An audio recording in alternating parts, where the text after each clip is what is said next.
Ya, selamat pagi, siang, sore, malam semuanya. Kita di sini bersama dengan kelompok 2. Ada dari saya sendiri, Muhammad Imam Satria. Ada Muhammad Hakan juga. Dengan bintang tamu khusus kita panggil hari ini adalah Mas Maesa Yudono. Mas Maesa. Terima kasih sudah datang hari ini. Iya. Meskipun jadwalnya sore ya Mas. Jadi sebenarnya hari ini kita mau ngobrol. Saya diskusi santai aja sih Mas. Mengenai penggunaan AI, tapi bukan cuma penggunaan AI biasa doang, tapi AI dalam konflik bersenjata. Nah, so kita sehari-hari udah makin sering mendengar namanya AI, ya ChatGPT segala macam. Tapi ternyata AI juga digunakan dalam perang, dalam untuk sistem persenjataan. Nah, itu mungkin kita belum terlalu familiar dengan itu, tapi itu real. Dimana kalau boleh saya sampaikan dulu faktanya. Sampai hari ini ada sekitar 200 sistem persenjataan otomatis yang digunakan di dunia ini. Dan juga ada gap dalam hal hukum. Karena kita belum menentukan batasan-batasannya nih. Bahkan di UN sendiri kira masih ada deadline untuk bahas ini sampai tanggal tahun 2026, tapi belum ada resolusinya sampai sekarang. Nah, mungkin gimana Mas? Jadi kita karena kan mengenai implikasi strategis nih Mas. Mungkin gimana kalau mulai dulu dari definisi ini supaya penonton bisa ngikutin di rumah. Jadi kalau soal definisi sendiri itu kita pakai dari US Congress. Kalau US Congress bilangnya ini Mas. Kalau kita kan bilangnya drone atau apa segala macam. Kalau dari US dia bilangnya LAWS, LAWS, Lethal Autonomous Weapon System, yang mana dia itu definisinya adalah senjata yang setelah kita aktifkan tanpa perlu ada intervensi manusia, dia udah bisa memilih dan meng-engage target. Ini biar jelas buat teman-teman yang di rumah juga, kira-kira itu. Nah Mas, ini sebenarnya menarik sih Mas, karena menurut kelompok kami bakal banyak sekali perubahan-perubahan secara strategis dari konflik bersenjata. Ya misalkan yang saya personal aja nih, yang langsung kepikiran adalah kita ngirim robot nih Mas, bukan ngirim orang. Jadi akan ya udahlah, ya robot ini mau perang sama siapa juga, satu dia canggih, satu dia murah, pasti akan lebih pengen perang dong Mas. Gimana kalau menurut Mas? Oke, sebenarnya debat tentang pengiriman robot itu sebenarnya bukan pengiriman robot ya, penggunaan AI atau LAWS dalam semua konflik atau semua alat untuk alat perang itu sejak tahun 2000-an sudah debatable. Karena debatable itu sejauh pengetahuan saya itu adalah jika dia otonomis terus menerus, maka dia dia berpotensi untuk melanggar beberapa hukum humaniter dan lain-lain, terutama dengan collateral damage. Kayak kalau perang itu ada collateral damage-nya itu adalah civilians. Nah, civilians-nya ini yang dia hanya jadi angka saja, tapi rasa kemanusiaannya dan pencegahan terhadap collateral damage tersebut yang harus lebih ditegakkan kan. Nah, jadi itu yang jadi perdebatannya. Jadi kayak dulu ada sampai debat kalau nggak salah itu sempat jadi popular film juga di Gulf atau apa itu yang saya nonton sama Adam Mirau. Ini di negara kasusnya tuh UK, dia menggunakan drone untuk hit terorisme di suatu negara yang tidak disebutkan, tapi dalam proses untuk menentukan saya akan hit itu ada proses birokrasi yang berjalan lama, gitu, yang berjalan terus-menerus, dan akhirnya di end of the movie itu selalu dibilang yaudah bagaimana kalau kita mempercepat dengan meningkatkan kemampuan AI untuk strike. Jadi kita nggak usah ngomongin tentang collateral, ada probabilitasnya bla bla bla semuanya. Itu pun langsung dikritik karena kita nggak ada yang namanya isu materi akuntabilitas ya, accountability berkaitan dengan tindakan yang dilakukan oleh suatu negara terhadap negara lain gitu. Jadi kita nggak tahu yang ngejar itu siapa. Ya nggak tahu gitu. Jadi problematik yang itu sampai sekarang gitu.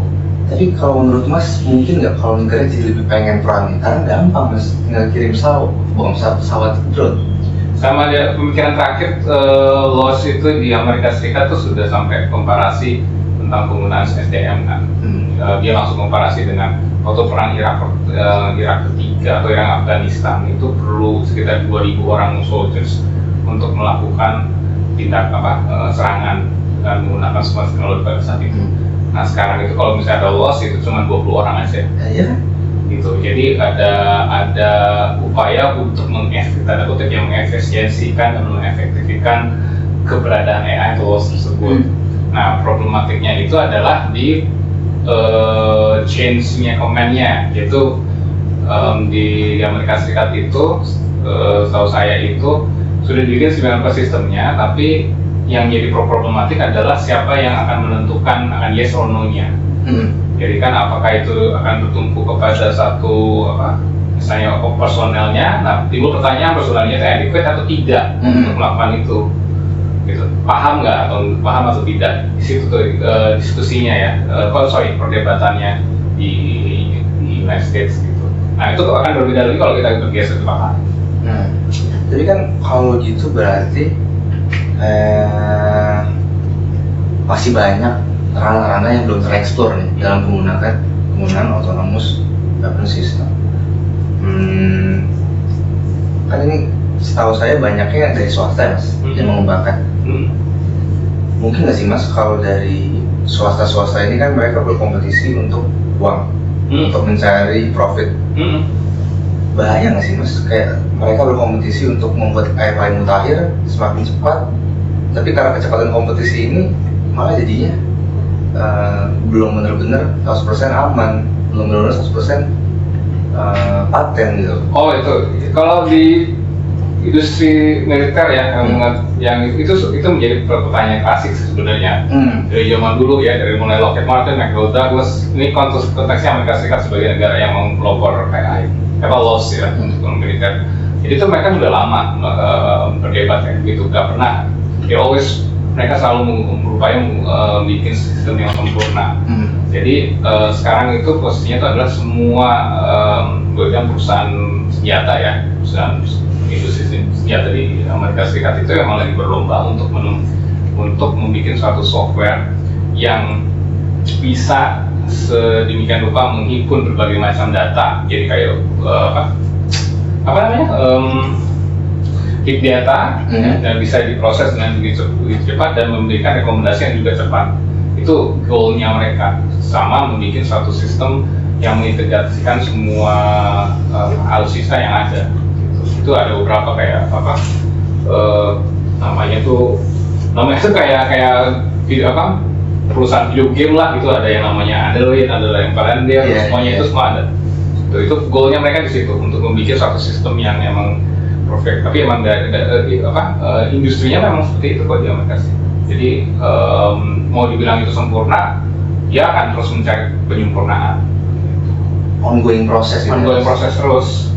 Sekarang itu kalau nggak salah ada 2 atau 3 project yang di area BDOD ya, Departemen of Defense Amerika Serikat, yang ngomongin tentang bagaimana penggunaan AI di Army, penggunaan AI untuk di strike di Air Force, ya, jadi efektif dan efisien. Terus penggunaan AI untuk yang paling sering ya meningkatkan kapabilitas untuk surveillance-nya. Ya, dan itu mungkin beritanya kita nggak tahu ya kalau soal survei. Itu luar biasa gitu kan. Dan 3 itu sudah kalau nggak salah dapat kontrak dari DoD ya, jadi udah lagi jalan, saat ini lagi jalan. Gitu. Tapi kalau dari US sendiri kayaknya belum ada contoh yang recent ya. Maksudnya di mana teknologi yang paling mutakhir itu digunakan oleh US? Oh belum. Kalau mau jujur sih, Amerika Serikat sih masih menggunakannya untuk tes di dalam negeri aja ya. Tapi kalau misalnya kita melihat beberapa front di dunia ini, setidaknya itu kalau kita bisa lihat tuh ada 2 ya. Yang pertama itu di Israel Gaza, di Israel Palestina di Gaza War itu, sama satu lagi di Rusia Ukraine War. Itu penggunaan AI, penggunaan robotik militer itu besar sekali. Itu masif gitu kan. Kayak sistem defense-nya IDF ya, Israel Defense Force itu pakai dome, nah itu base-nya AI. Iron Dome juga? Iron Dome itu kalau nggak salah ya itu menggunakan base-nya AI, di mana rudal yang untuk melindungi Tel Aviv sama beberapa itu menggunakan manusia gitu. Begitu juga hitnya ya. Hitnya tuh kemarin tuh kalau nggak salah ekonomis bikin kajiannya, ya hitnya tuh sekarang udah bukan lagi ke sekelompok orang tapi juga ada individu gitu. Sampai segitu individu sih. Nah itu kalau nggak salah pernah menjadi debat yang tadi yang film yang pertama itu juga strike-nya terhadap jadi Inggris dengan negara yang itu adalah strike-nya itu adalah dua individu yang dianggap teroris padahal kalau sekelilingnya itu penduduk biasa, penduduk kota sipil biasa. Balik ke soal tanggung jawab ini mas, aku sambil nyeruput tanggung jawab. Kalau kita bicara yang contoh kasus di Israel Gaza, kan nggak sedikit ya mas yang namanya. Iya. Kita udah dengar salah tembak di situ ya. Iya. Kalau gitu tanggung jawabnya siapa tuh mas? Apa yang bikinnya? Apa si negaranya? Atau operatornya? Sampai sekarang tuh kalau yang bikin sejarah perang itu nggak pernah ya? Nggak pernah. Mau mulai dari penggunaan kayak begitu tuh sepanjang pengetahuan gue ya itu dari mulai pakai gue. Mas, dari sini. Ya dari perang Vietnam. Terus sampai perang Afghanistan yang pertama bukan Afghanistan ya. Perang Afghanistan, perang Irak, semuanya itu nggak pernah jarang industri alutsista itu dituntut karena dia memproduksinya. Baik-baik mereka dituntut tuh karena daya ledaknya, terus ada perjanjian kayak perjanjian Dayton atau Dayton ya yang mereduksi daya hancurnya sama semua itu mereka diaturnya di situ. Terus ada yang namanya yang paling sering yang kita lakukan tuh kita dengar itu adalah setiap missile atau alutsistanya itu selalu ada kodenya, jadi nggak boleh dibikin dari peraturan jual beli senjata sama semuanya. Paling segitu. Tapi kalau untuk misalnya let's say perusahaan X ini nggak pernah terjadi. Kalaupun misalnya terjadi itu adalah keluhan dari negara pengguna si usernya karena mengatakan bahwa yang perlu deliver tidak sesuai dengan apa yang kita inginkan. Itu pernah terjadi di sistem Bradley ya, tank Bradley di Amerika Serikat. Itu tank harusnya jadi pengangkut tapi ujung-ujungnya jadi pengangkut sama semuanya, bahkan ada robotiknya, ada computerized tank gitu. Jadi yang tadinya buat pengangkut akhirnya jadi semuanya ada.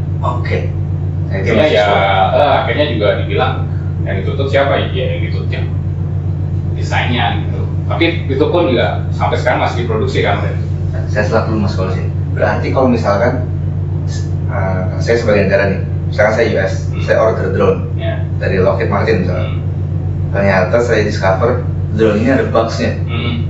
Saya bisa dong nuntut. Iya. Kalau kasus kayak gitu bisa. Karena user ada defect gitu ya, atau nggak sesuai dengan. Tapi selain itu belum ada. Walaupun ada upaya untuk menuntut ke situ, tapi belum pernah. Sejauh pengetahuan saya belum pernah. Berarti yang mungkin kena tanggung jawab adalah negaranya, usernya. Itu pun kalau misalnya secara politik perangnya itu memang bukan perang yang punya alasan yang kuat. Gitu. Bukan perang yang kayak total war atau apanya, jadi perang yang bukan maksudnya perang yang terjadi karena beberapa faktor gitu. Tapi kalau perang yang konflik kalau dengan turunan atau yang agak sulit ya. Gimana maksudnya mas, perang yang terjadi karena beberapa faktor ini seperti yang kayak gimana? Jadi ada perang karena ada total war, ada limited war, ada justified war, sama semuanya. Nah itu ada beberapa jenis perang. Nah di situ yang didefinisikan bahwa perang itu bisa terjadi. Ada beberapa faktor gitu kan. Karena ada juga perang yang sebenarnya nggak perlu terjadi tapi terjadi. Kayak perang 48 jam antara Vietnam sama Kamboja itu pernah gitu. Terus perang konflik kecil di Asia Tenggara yang memperebutkan candi itu juga pernah. Tapi itu hanya perangnya ya. Well, itu masih bisa ditanyakan kepada orang-orang yang pengsat yang lebih tahu. Guatemala El Salvador mas. Iya. Ya itu waktu Piala Dunia. Terus Peru Chili pernah di perbatasan cuma nembukin satu wilayah gunung Arisa. Terus banyak. Sekarang lagi hype kan itu India Pakistan. Udah berhenti? Nah, Udah berhenti? iya, udah berhenti sekarang. Lagi berhenti? Lagi berhenti. Tapi kita nggak tahu apa menggunakan AI atau enggak. Sepertinya mereka nggak punya ya? Punya, sebetulnya punya, tapi apakah pertanyaannya apakah mereka yakin nggak dengan kemampuannya dia? Kedua militer negara tersebut punya. Betul nggak? Mungkin mau tambahkan lagi Mas tentang tanggung jawab negara daripada perusahaan gitu ya. Itu memang sepertinya sudah standarnya begitu dari dulu ya, yang dituntut tuh negaranya. Kayak ini sejak swasta terlibat dalam kayak pengembangan militer, misalnya kayak waktu perang dunia pertama itu kan mulai kayak industrialisasi dari kayak ya mulai kayak sumber daya negara itu dimobilisasi semua gitu, seperti muncul mungkin berbagai kayak senjata baru kayak tank dan kayak gas beracun gitu. Itu kan setiap kali itu dia di akhir perang kan kayak yang memproduksi ini kan nggak pernah dipermasalahkan ya, nggak dituntut gitu. Atau kayak pasca perang dunia kedua kan yang perusahaan-perusahaan yang produksi tank itu kan mereka masih jalan ya sampai sekarang. Masih jalan. Kayak jualan mobil sekarang. BMW ya, itu turbin pesawatnya dulu kan Messerschmitt, tapi turbinnya itu dari BMW gitu. Terus kayak King Tiger-nya itu juga, itu mesinnya itu sebenarnya bukan mesin dari Jerman juga, mesinnya itu dari Renault, masukin ke tank dari Jerman gitu. Jadi kayak sampling manufacture di Jerman gitu. Jadi yang kena memang negaranya. Menuntut negara? Bukannya sulit Mas kalau menuntut negara? Kalau dalam sejarahnya enggak, tapi ada faktor politiknya juga. Negaranya itu mengakui bahwa keputusan untuk maju perangnya itu suatu keputusan politik yang salah. Gitu. Nah itu bisa cuma dibuktikan kalau dari perang dunia kedua itu adalah dia kalah, pihak yang kalah, kalau perang dunia pertama. Satu, yang kedua memang ini ada stalemate. Itu kayak di perang Iran-Irak itu kan stalemate itu. Ya nggak ada yang rezim tahun 88 tidak ada rezim berubah. Hanya begitu banyak aja ditinggal aktor dari luar masuk.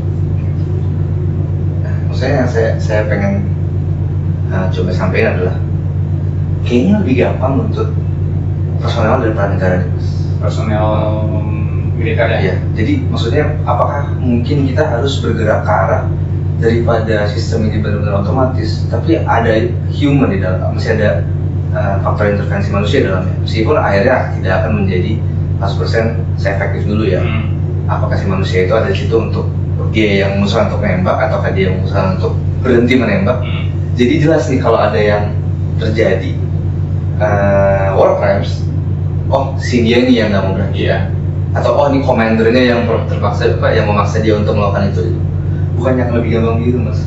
Iya emang ada pemikiran itu ya, bahwa karena kan AI yang penggunaan laws itu di Amerika pun masih faktor penentu utamanya itu adalah si komandernya ini, si personelnya gitu. Nah di situ diskusinya itu adalah bukan personelnya iya atau tidak ya, atau dan lain-lain, tapi apakah si personelnya itu paham dengan si yang namanya software dan algoritma dan AI ini gitu. Karena hakikatnya si AI itu kan dia di input data ya. Faktor penentunya itu adalah inputnya data itu benar atau enggak. Gitu. Karena dia akan mengolah data dari yang awal tuh malah terus menerus dan lain-lain gitu. Jadi apakah dia tuh memahami tentang adanya perubahan di AI-nya, apakah memahami tentang dinamika di lapangannya juga gitu kan. Itu kuncinya yang diskusi yang perdebatan di Amerika Serikat sekarang gitu. Jadi tetap mereka berupaya menggunakan peran manusia sebagai kuncinya, tapi orang ini atau personel ini apakah cukup mumpuni lah, adequate ya untuk mengelola suatu organisasi suatu unit yang AI gitu. Itu yang disampaikan oleh si US. Kalau saya membacanya itu mereka ngomong gitu karena mereka emang lebih mengedepankan kecanggihannya daripada mikirin tanggung jawabnya gimana. Iya, karena ya US kan ini ya, US kan emang mau deployment. Kalau tanggung jawab kan urusan itu itu secara bukan moralnya, secara law itu ada tanggung jawabnya apabila itu memang dipertanyakan. Kalau misalnya itu disetujui, ya sudah, itu berjalan sesuai dengan aturan karena law-nya mengatakan itu. Buat senjatanya dulu, mental gimnastik belakangan. Iya, kayak gitu. Sistem kasih belakangan. Nah, dan mereka taruhkan mereka menang biar bisa dituntutnya. Itu kan. Salah satunya itu adalah konflik atau perang itu bisa dibikin argumen yang dasar. Saya maju perang tuh karena mendasar bla bla bla bla bla gitu kan. Sampai sekarang kayak misalnya perang Amerika masuk ke Afghanistan, walaupun kita tahu bahwa itu eksistensinya jelek, banyak banyak implikasinya, tapi orang-orang kata ya memang itu justified ya, dibenarkan untuk masuk karena kita lagi melawan war on terror. Itu. Oke. Karena saya menyambungin juga ke ini Mas, secara internasional nih belum ada ininya nih si bahasanya, perjanjiannya yang mengikat, regulasi yang mengikat mengenai mungkin batasan-batasan si AI ini harus sampai mana. Kalau dulu kan sejarahnya perang ya master dia setelah digunakan habis diatur kan, habis itu perang dunia kedua juga segala macam atrocities, setelah itu juga ternyata ini nggak boleh. Saya khawatir ini kan kalau negara sekarang jelas ya terbagi dua, negara-negara yang dia punya sama negara-negara yang nggak punya nih, dan kebetulan negara-negara yang punya ini dia cukup terhitung negara-negara yang kuat. Kita sebagai negara mungkin kita ambil perspektif Indonesia sebagai negara yang nggak segitu kuat militernya, baru kayak juga mungkin nggak segitu kuat militernya, nggak segitu kuat. Bagaimana kita bisa suara kita terdengar bahwa kita lebih pengen ini dibatasin karena kita nggak punya nih Mas. Gitu. Kita takutnya kalau melawan negara yang punya, kita daging melawan besi, dan kita pengennya besi ini manusiawi juga tanda kutip gitu. Ini problemnya tuh ya, problemnya bagi Indonesia adalah bagi negara-negara yang sebenarnya bukan belum punya tapi nggak tahu diapain, atau mungkin punya tapi nggak state of the art Mas. Kalau ngomong state of the art selalu cari penyempurnaan kan? Selalu ya? Selalu. Gue selalu akan cari penyempurnaan, tapi kalau misalnya udah ada tapi nggak tahu diapain itu lebih parah. Jadi you have to big data. Gak usah deh, kalau ngomongin AI ya, gue kalau gimana sih cara deployment pasukan yang paling gampang di Indonesia untuk cari pergerakannya? Gampang, cari jaringan listrik. Benar. Karena orang Indonesia itu pasti di listrik. Benar. Beda sama Amerika. Kalau Amerika adalah gampang cari oil and gas atau energy resource. Pasti akan jadi situ. Gitu kan. Kalau Indonesia nggak pasti listrik tuh dia pakai, kan deployment pasukannya itu nggak mungkin kalau nggak dekat dengan jaringan listrik. Gitu kan. Nah itu kan data. Lo punya data, lo bikin AI, tapi pas waktu dapat, lemahnya di mana, untuk kuatnya di mana, oke, terus lo mau apain? Mengolah datanya itu? Mengolah data, nggak, bukan dia hanya mengolah data, tapi membuat suatu keputusan berdasarkan data tersebut. Karena AI itu kan membantu kita lebih spesifik. OWASP itu membantu kita lebih spesifik.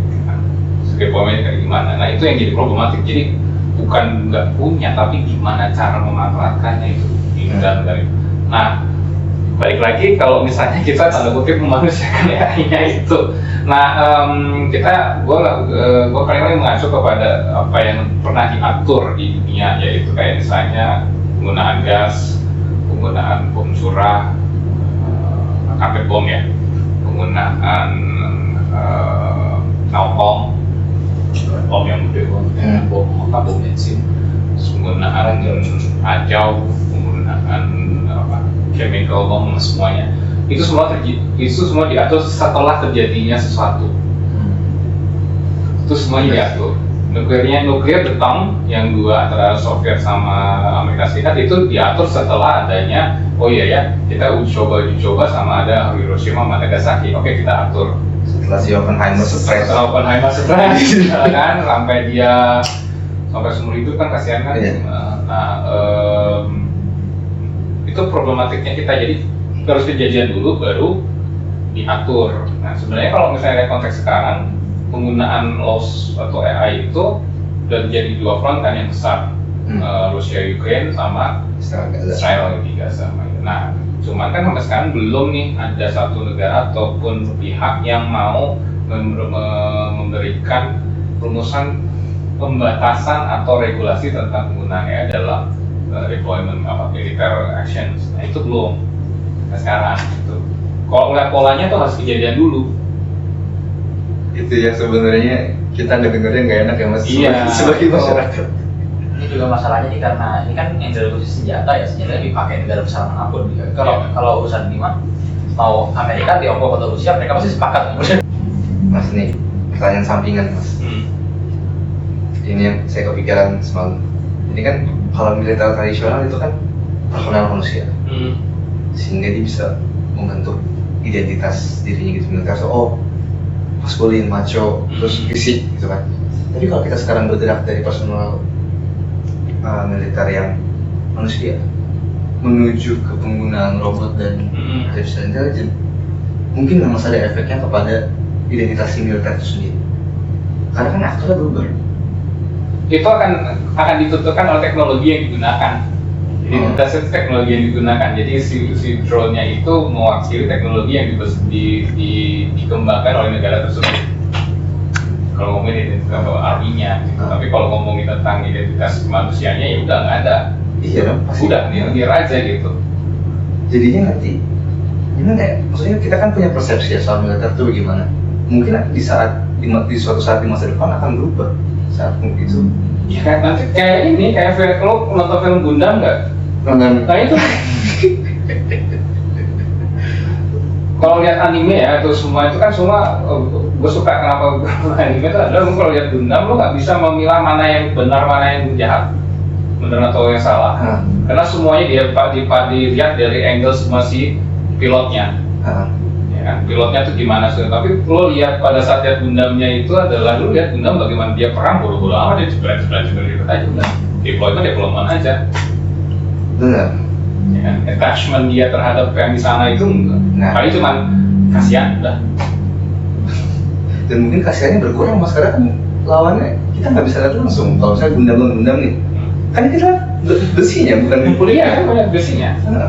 Kasihannya mungkin agak berkurang. Kasihannya tuh bukan kasihan itu adalah tuh yang ya tadi yang masyarakat yang nggak ikutnya. Itu yang harus dilindungi kalau ngomongin militarian gitu kan. Nah kalau ngeliat si animenya si Gundam itu selalu ada korban di mana di kota itu nggak pernah tuh tereksploitasi tercerita dalam ceritanya Gundam adalah aftermath setelah dihancurin sama robot-robot itu tiba-tiba lo langsung pindah ke planet lain kan. Dia nggak ada responsibility to itu nggak ada. Gue ngomongin anime Jepang ya, tapi anime Jepang termasuk karena mereka termasuk setelah Apocalypse ya waktu Hiroshima dan Nagasaki. Oke. Akan ada pertanyaan tambahan? Ada pertanyaan tambahan? Aman. Yakin? Iya. Kalau nggak gue lagi nih. Lanjut. Saya ada kepikiran lagi mas. Jadi kan produsen drone ini kan terbatas kan, nggak di semua negara ada. Mungkin di US ada, di Europe jarang sih tapi ada. Di China ada, di Rusia ada. Nah, mungkin nggak sih mas kalau suatu hari nanti mereka mengekspor drone, misalkan Indonesia menggunakan drone dari US kan, dan kita perang dengan negara lain. Mungkin nggak sih mas negara-negara lain ini melihat drone kita made in mana dan tumbuh sentimen buruk terhadap negara itu kan? Oh ya itu udah kenapa kejadian kan yang Iran menggunakan drone-nya untuk menghack surveillance-nya Amerika Serikat yang UAV-nya itu dari teknologi Iran Rusia kalau nggak salah. Jadi si Amerika memarahi Rusia, kenapa lu kasih teknologi itu kepada Iran? Oh, udah berjuang ke situ. Iya, kenapa dipinjam itu? Itu terjadi di tahun berapa gitu. Walaupun itu juga katanya tuduhannya mereka juga dibilang sama Iran nggak mungkin ya, gua melakukannya dengan teknologinya sendiri gitu. Tapi bisnis kita agak nggak percaya sih dengan kemandirian Iran ya, tapi terlepas memang dia punya sumber daya yang bagus ya, pasti ada videonya itu dari negara luar dan Amerika mengatakan itu dari Rusia gitu. Tapi nggak terjadi di ini ya Mas, kalau misalkan senjata tradisional nih, senapan. Misalkan saya sebagai US melawan teroris yang disenjatai dengan AK. Kisahnya dengan Rusia ya kalau gitu? Enggak, soalnya kalau dalam senjata yang konvensional, penjualannya itu sudah diatur supaya tidak sembarangan konsumen. Oke. Contoh Indonesia itu kan embargo. Indonesia tuh punya pesawat HS Hawk dulu yang dari Inggris, beli banyak 60, jadi 3 skuadron. Jadi salah satu yang bagus lah ya di Asia Tenggara. Begitu ada konflik separatis dulu di Aceh, di mana gitu kan, ya kita sebagai orang Indonesia ya sudah, kita akan deployment AESOC dong, karena itu kan udah punya kita. Ternyata dalam klausul pembelian jual belinya dengan Inggris ada klausul bahwa pesawat ini tidak boleh digunakan untuk konflik dalam negeri. Gitu. Jadi sudah diatur sedemikian rupa gitu kan. Kayak misalnya beli rudal Exocet gitu kan, itu sudah ada nomornya, dan itu untuk Indonesia nggak boleh dikasih ke tempat orang lain. Gitu. Jadi sudah diatur itu. Yang belum diatur itu kan yang AI-nya, karena kan makanya kalau nggak salah beberapa tahun yang lalu tuh adalah sebelum ada laws itu, DoD sama State of Department Amerika Serikat itu sangat concern dengan yang namanya transfer of technology also di setiap penjual beli militer, jual beli alutsista militer itu sangat dia concern banget, jadi perhatian detail banget, karena dia tahu dari transfer of technology, transfer of knowledge dia bisa bikin AI sendiri. Iya, takutnya dibeli dibongkar. Iya itu. Kalau yang bongkar negara masih nggak apa, kalau yang bongkar teror apa?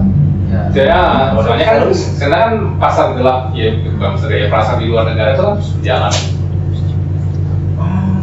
Tapi sampai sekarang udah ada kasusnya belum Mas? Kalau itu nih drone nih, tembak jatuh, bangkainya kita dibuka sama lawannya, direproduksi belum ada? Belum sih, tahu gue belum sampai publik ya. Tapi kalau untuk jatuh iya ada. Iya. Ada, tapi kalau untuk di PTW terus dibagi gitu belum ya, baru diloakin. Atau kan dugaan tadi kayak Amerika yang menuduh Iran, oh itu dapat dari Rusia gitu, tuduhan, accusation. Oke, jadi itu kesimpulannya ada mungkin di suatu hari yang mendatang.